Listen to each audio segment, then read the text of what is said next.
श्री श्रीबलीवलामृत अध्याय 13वा. दक्षाची कथा व कार्तिक स्वामींचे जन्मवृत्त. सूत म्हणाले, सज्जन हो, दक्ष राजा शंकराचा सासरा असून त्यांचा द्वेष निंदा करीत असे. त्यांचा हविर्भागही देत नसे. त्याने आपल्या घरी महायज्ञाचे आयोजन केले तेव्हा आमंत्रण नसूनही भवानी माहेरी गेली. तेथे सर्वांनी तिची उपेक्षा केली, म्हणून तिने यज्ञकुंडात उडी घेऊन आत्मसमर्पण केले. या वृत्ताने संतापलेल्या शंकराने जटा आपटून वीरभद्रास उत्पन्न केले. त्याने दक्ष यज्ञाचा विध्वंस करून दक्षाचे मस्तक धडावेगळे केले. तेव्हा सर्व देवांनी शिवस्तुती करून त्याला शांत केले व बोकडाचे शिर दक्षाच्या धडाला लावून त्यास जिवंत केले. त्यानंतर भवानीने हिमालयाच्या पोटी पार्वती उमा नावाने जन्म घेतला आणि शंकराच्या प्राप्तीसाठी कडक व्रत करू लागली. तारकासुराचे पुत्र तारकाक्ष, विद्युन्माली आणि कमललोचन शिवाच्या वरदानाने उन्मत्त झाले. तेव्हा शंकरांनी वीरभद्रासह त्यांच्यावर चढाई केली, पण त्यांच्या स्त्रिया पतिव्रता असल्याने ते असुर मारले जाईनात.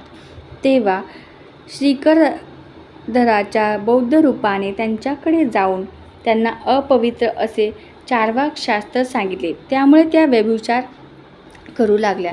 त्यांचा प्रभाव नष्ट होता शंकरांनी पाशुपतास्त्राने त्या असुरांना ठार केले. त्यानंतर तारकासुराचा वध शिवसुताकडून होणार आहे ही भविष्यवाणी लक्षात घेऊन देवांनी शिवपार्वतीच्या लग्नाचे बेत आखले व मदनाला बोलावून शंकराचा तपभंग करून त्याचे उमेशी ऐक्य करण्यास सांगितले.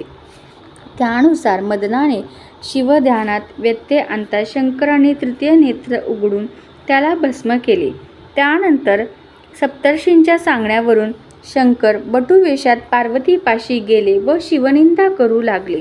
तेव्हा संतापलेली पार्वती शाप देण्यास उद्युक्त झालेली पाहून त्यांनी आपले मूळ स्वरूप प्रकट केले. त्यानंतर एका सुमुहूर्तावर त्या दोघांचे लग्न झाले. पुढे त्यांना पुत्र होत नाही म्हणून देवांनी अग्नीला अतिथी रूपात शिवसदनी पाठविले. पार्वतीने तिला भिक्षा म्हणून शिववीर्य दिले. ते प्राशन केल्यास त्यास गर्भ राहिला. तो त्याने गंगातीरावर बसलेल्या 6 ऋषी पत्नींच्या उदरात घातला, पण त्यांनीही तो गर्भ काढून गंगेत टाकला. त्यानंतर ते 6ही भाग एकत्र होऊन 6 तोंडांचा व 12 हातांचा मुलगा जन्माला आला. तो आपलाच पुत्र आहे हे शंकरांनी ओळखले. त्याचे कार्तिक स्वामी नाव ठेवले. त्याच शिवपुत्राने पुढे तारकासुराचा वध केला.